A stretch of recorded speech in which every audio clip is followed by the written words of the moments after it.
as to how the Irishman comes together? Well, it goes back to some special work that Bob and I were involved in for 20 some odd years. We were trying to get another project going based on I don't know, our tenure in Hollywood, so to speak, in the 70s and the 80s. And that developed into something else, and we never quite settled on the project. And the last time we really worked together was in 1995, Casino.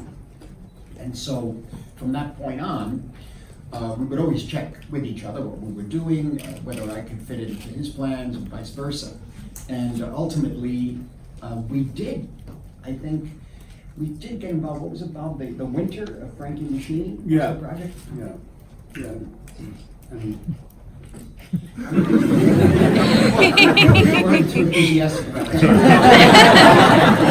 it. We decided we had to do something. I think it was around 2010. No, 2008. yeah. 2007. 2007. And so we decided it was enough time. We couldn't settle on something. So this is a project that we thought we would have some possibilities. I was really looking for something that with Bob to enrich more or less where we had gone in the 70s and the 80s and the early 90s. I mean, you know, to just replicate what we had tried to do at the beginning of our careers wouldn't be anything, wouldn't be enriching in any way. And so you were about to direct The Good Shepherd, and Eric Roth was writing that, and Eric, knowing that we were trying to do something called Frankie Machine about a hitman who retired, Eric gave you a book called I Heard You Paint Houses by Charles Brandt for research. Yeah, I mean, we were talking about it. He said he just read it and it had just come out, and I said, oh, I gotta read that book. And then when Marty and I were preparing, so that was about 2 years earlier than when Marty and I were committed to Frankie Machine, and Marty was starting to show me films like Jean Gabin film like Touche pas au Grisby and Melville's Dumont and Le Deuxième Souffle and pictures like that, get a sense of the Gabin character, because by the time you were doing Casino, I felt that presence was similar. And then I said, well, I have to read this book that I've been always wanting to read called I Heard You Paint Houses, and so I did read it just as research for the character, and then after I read it, I got together with Marty and I said, you gotta look at this, and I think this is what you're gonna want to do. So that was it. And well, Jane, you had the story about on the telephone with Brad Gray, right? So we were ready to commit. Bob and Marty were ready to commit to making Frankie, Winter Frankie Machine, and it's going to be financed by Paramount, Brad Gray, and we were all on a call together, and Brad was going to give us the green light, and in the middle of this conversation, Bob said, well, there's this other book that we're thinking about, and you know, it could be research. Maybe we could combine these two movies. And Brad said, oh, so you're thinking, so you want to take a Go movie and turn it into a development project? And you kind of heard everybody go, so anyway, that was 2007, and then we brought Steve Zalian on, and Steve delivered. Steve and Marty and Bob worked together, and we'd optioned I Hear You Paint Houses. The machine went away, and Steve delivered a script in 2009. Yeah. I mean, the point is that we were trying to find something that we felt right with. I don't know how you define right. You know, it's ambiguous and kind of we felt comfortable with in a way. It's something we couldn't articulate it. And once he described this character to me, I felt that he had a good sense of it, and I said, well, this is maybe where we could really try to explore and see what we could come up with, and it might really be of value ultimately for us as creative partners working together and getting Al involved, getting Joe Pesci involved, and the rest of the cast. And so we took a chance and we got Steve Zalian. Zalian, he pulled together a wonderful script, and it took a number of years because why? Well, Steve wrote the script, which was terrific, wonderful, as Marty says, and then it was a matter of getting everybody's schedules to line up. And Marty was doing Hugo. I remember coming over here, I don't know when you were doing Hugo. 2009, 2010, I think, yeah. And we were talking about that and how to, what we were gonna do and his availability, he wanted to do silence and so on. And then I said to Marty, I wanted to make sure he was okay if we would just let it out there when we talk on interviews. And usually I'm very superstitious about that because when you talk about it, it usually doesn't happen. I thought maybe in this case, since we had no backers, no people really interested, the idea that we were doing it with Al and Joe, that I did it with Marty, then I talked to Joe and then Al about they're okay, and he mentioning that they're on board. So we did that, and then we had a reading of the script. I don't know what year that was. The reading of the script was right before, the January, right before you left to go do silence. We had this one opportunity to get everyone together, and we taped a reading. 2012. I personally believe that was all we would have of The Irishman, because it was so very difficult to get financing, and when everybody heard it, there was a new energy. Marty and Emma went off to shoot silent, so we had another delay. Good one. Good one. So if I can bring Pacino in here. Jimmy Hoffa. So, I mean, what was your initial reaction to the idea of playing Jimmy Hoffa? It's me you're talking to? It is you.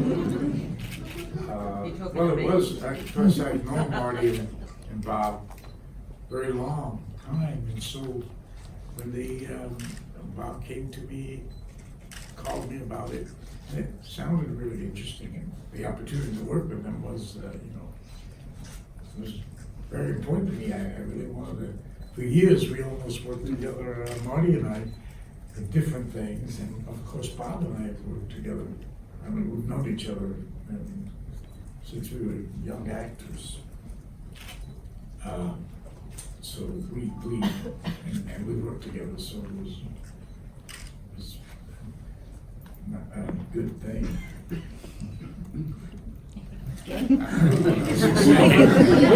The first meeting we had about this with you, Al, was when we talked about it in a hotel in LA. Oh, that's right, the hotel, yes. Yeah.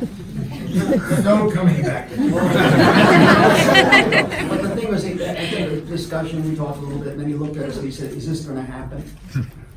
Because the complications of schedules, and then of course, no real enthusiasm, to say the least, about financing, really, it made it, something that is a nice dream, but we're pretty clear, as you said, Jane, that maybe the reading was going to be the only time you'd have heard it or seen it,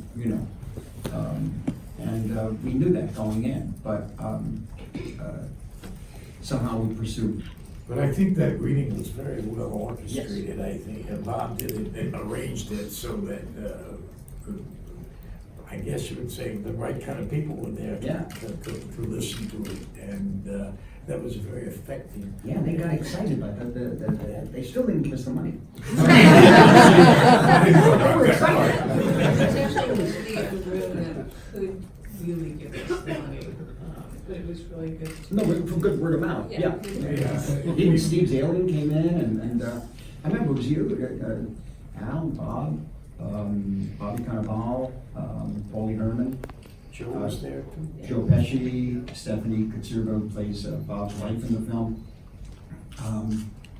Yeah, it was kind of an enjoyable reading. You could feel it though, in the room. Yeah. You could feel that there was something, there was a live wire there. It had life to it. So I always thought that it would happen, but then there was a period I thought, no, I don't think so. Well, I get a call from time to time from Al, is it gonna happen, is it gonna happen? I said, don't worry, just hold on. We're working on it. Well, thank goodness they did, because the result is fantastic. Time for some questions from you. Oh, so many hands, Okay, lovely. Let's, where are those microphones? There's one here, okay. Can you get this? There are, of course, some people who are naysayers. So what would you think, will we need to, at some point, redefine, perhaps, what is cinema?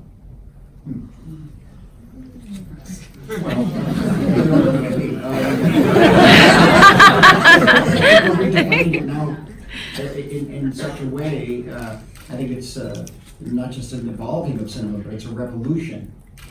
I mean, it's even bigger than a revolution that sound cinema. It's the revolution of cinema itself, like 120 years ago, 115 years ago. It's a new, and we say the new technology, we bring in the things that are unimaginable, and how not only is it something extraordinarily good for narrative films, put it that way, narrative stories told that emphasizes motion picture images, but it opens up whole the original conception of what a film is and where it's to be seen has now changed so radically that we may have to say, okay, let's say there's a certain kind of film that's made here. There might be obviously virtual reality films, there's holograms, there's all sorts of things that are going to be coming that we really know. So in effect, one thing that will never, something that should always be protected as much as possible, and I think will always be there, is a communal experience. And I think that's best in the theater.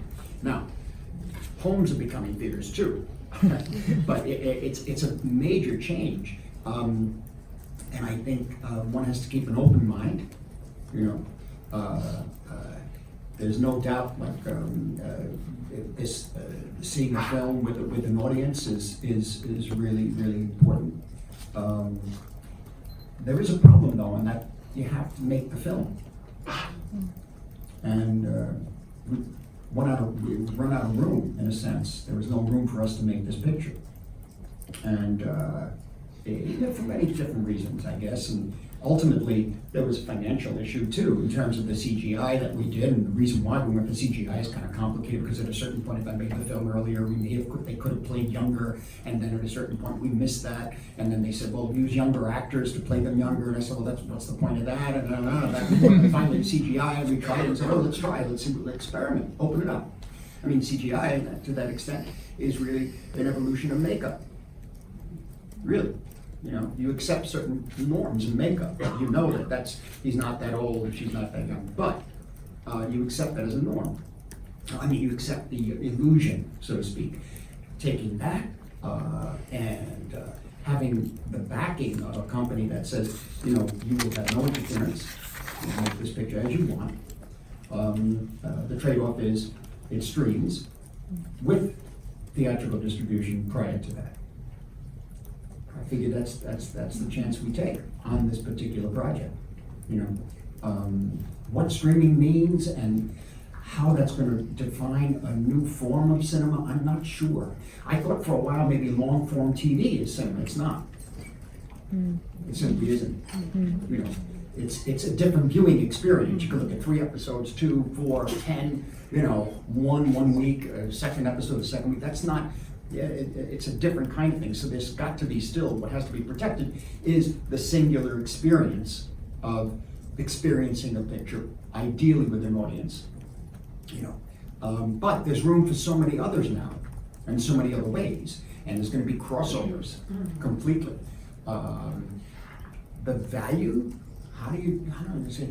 The value of a film that's like a theme park film, for example, Marvel type pictures, where the theaters become amusement parks. That's a different experience. It's not even. I was saying earlier, it's not cinema. It's something else. You know, whether you go for that or not, but it is something else, and we shouldn't be invaded by it. And so that's a big issue. That's a big issue, and we need the theater owners to step up for that, you see, to allow theaters to show films that are narrative films. A narrative film can be one long take for 3 hours too, you know. It doesn't have to be everybody, or it doesn't have to be a conventional beginning, middle, and end. But anyway, if that answers your question. Absolutely. Emma, Jane, anything you want to add to that? Is the people have to find the money to do this? You don't have to. Was there anything you wanted to? What was the question? Because about really how whether cinema has reached a point where it's changing when you've got the option of having streaming, well, as it were in this case, the Netflix option. What he said. Good. Next question. The one point Yeah. to add to what Marty said is that it will be in theaters, and even when it goes on platform, that's right. it still will continue to be in theaters. So audiences have their choice of whether they're going to watch it in theater and have an amazing cinema community experience, or they want to watch it on a platform. Roma, for example, is still in theaters around the world. So again, it's the audience has the choice of how they want to view something, and they're not mutually exclusive. Thank you. Yes, next question. In a sense, Mr. Scorsese leading on, Helen Barlow from Australia and covering for Portugal as well. Hi. Sergio Leone's Once Upon a Time in America that starred Mr. De Niro was a film perhaps more similar to this one. Do you think that there are any references to that film here, in that it's a long film and not as perhaps action-packed as your earlier gangster films? Because I think your earlier gangster films were very different to this. Would you say that? In this underworld milieu, yeah, I mean, well, I guess the similarity is that it's very long and Bob is in it.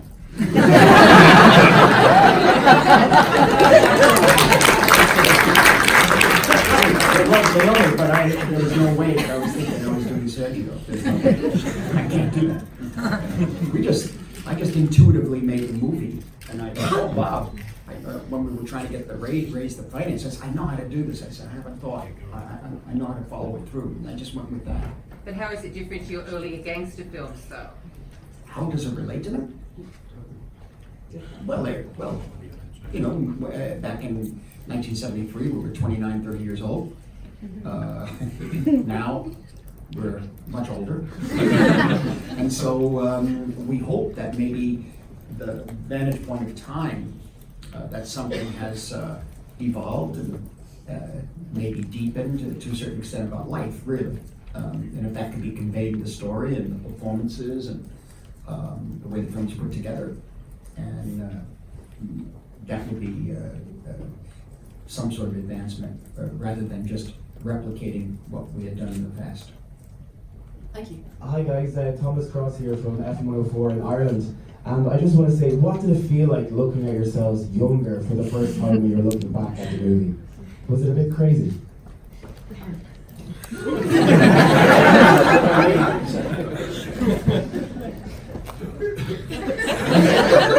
Well, considering everything is crazy, it was crazy. I don't know quite what you mean, though. I'm sorry. What are you saying?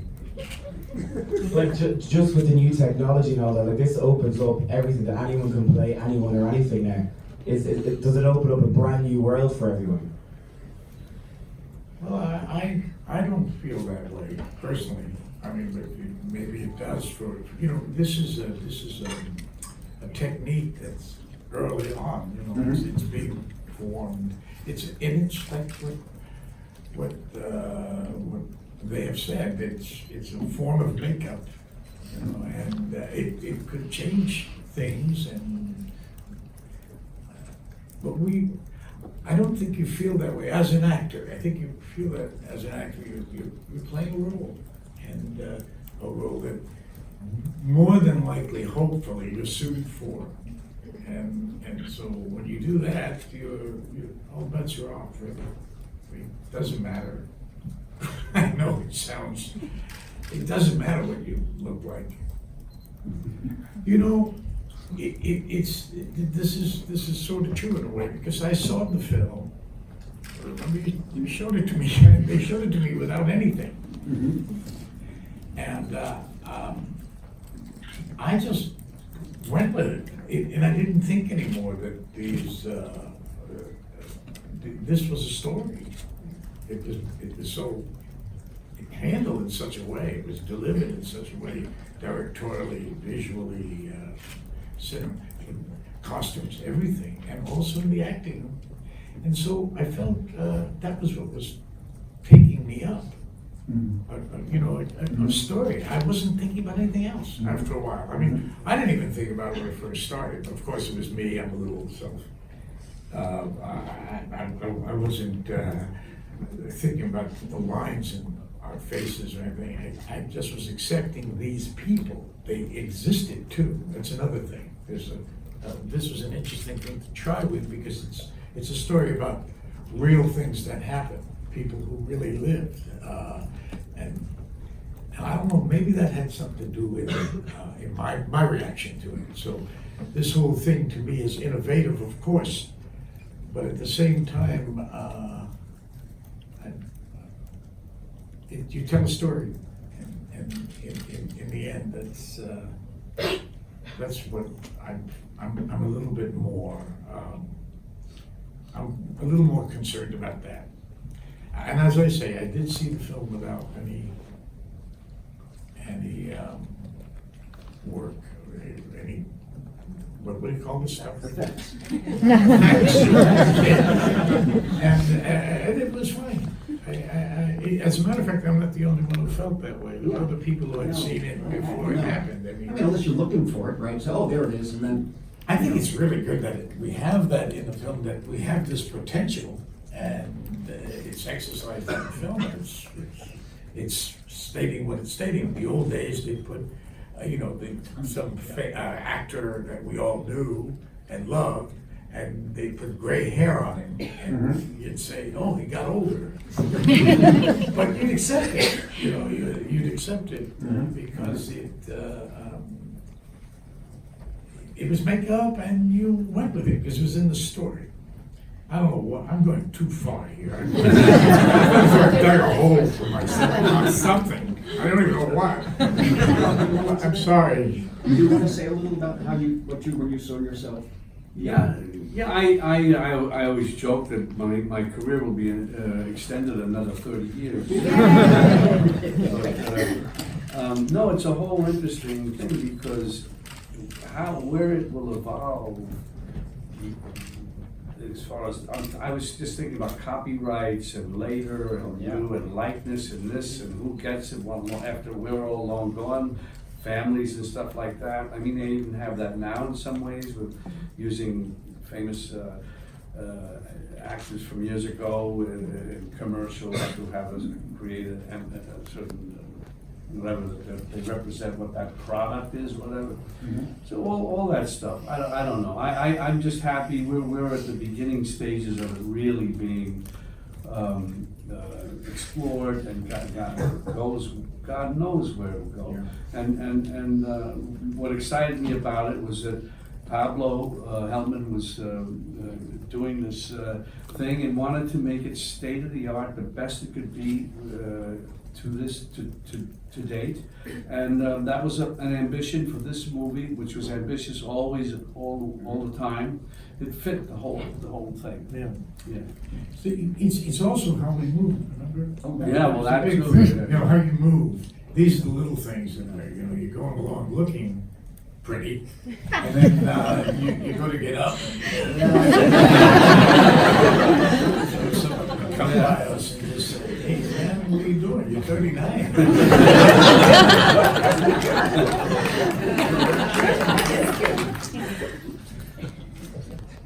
Hi, I'm Marcel from Geekpool, Germany, and my question goes to all three of you. What was the biggest challenge for each one of you on this movie? For you directing, for you playing your characters? What was the biggest Challenge. Yeah, for making movies. It's a big challenge, yeah, because, I mean, in terms of Bob and Al, you guys, they're performing. Me, I can't speak for them, but for me, it's cutting through all the issues of how you perceive a story, the sweep of a story, what's essential to get and what isn't essential, and making those editing choices right there on set. First of all, even before set, before shooting begins, make those editing choices, and in shooting even tougher on those editing choices because it's a very complex picture, complex in terms of technology too. And staying close, staying on point in a way, staying on the what's essential to the story, and those are the characters, particularly Frank's character, and eliminating everything else around that was getting in the way. And this, I think, was a 108-day shoot. So this is something, and then in the editing too. So it's wrangling the picture in a way. They call it wrangling, you know. And always threatening to run a little bit out of control, but grabbing it again and using Frank. Congratulations on the film, it was fantastic. So I just wanted to ask you guys, why do you think that we are constantly pulled back into talking about films about pain and trauma, and as in The Irishman, there's a lot on macro level with the president's assassination, etc. But it really does go into personal, individual pain. I'm just wondering why you think that is. Why do you think pain is important to storytelling? I mean, pain, suffering, that idea, what makes an interesting story? I mean, what do you think, guys? Well, I mean, this was a simple story. It was about a guy who was caught between two people who were powerful people, and one of them was disappeared. We never knew what happened to him really to this day. The other one was also Joe Gallo, referring to him. You still don't know who did that to him. It had that to hang on in some ways, this political, this grand story with these historical, if you want, type characters, and a simple story. And also, Bob, in terms of that, when you're talking about these guys, and then on the other level, you have JFK, Bobby Kennedy, and Martin Luther King. You've got all this going on, and nobody knows really what happened there. And I always say, would it make any difference now if we knew exactly who, when, how, and where? No. The dark forces that take over, they are always present. And these guys are right in the middle of it, in a way. They just walk by the TV and there's missiles coming from Cuba. You know, so, and that's your afternoon lunch. You know, so yeah, I mean, that when you say the simple story, that was the thing, to hold on to the simplicity of it, because the rest is so complicated. Okay. Hi, my name's Stephen Payne. I'm just wondering, I mean, this film for me in many ways is about reflection. I was wondering, with your kind of amazing careers that's kind of ingrained into the kind of fabric of sort of cinema, do you guys ever sort of sit back and reflect, or do you always look towards sort of the next project? And also, I was just wondering, as well. Well, hang on.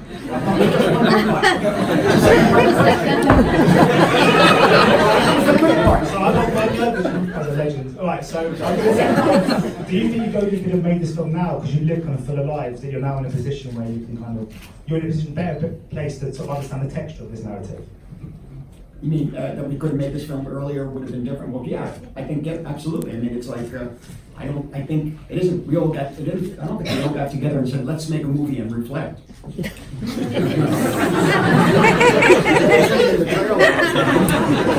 This is like suddenly, as I say, it's intuitive, you know, then I think, oh, Bob, Al, you know. Yeah. It was a movie that evolved. It would have. I mean, could it have been done earlier? Yes, but the story came out at a certain point. The book came out. That took so many years to evolve. We actually had problems getting the rights to the story. There was a lot of confusion there too. That took a bit of time. And everything, I mean, when you always see these movies, that, especially in the old days, they'd have 15 years in the making, finally on the screen. This is what it's all about. That's what it is. You know. Legal and everything, legal, schedule, actors, availability, director, everybody, and the whole thing. but we're just happy that we were able to make it, and I had a great time. I would have shot for another 5-6 months with Marty. Yeah.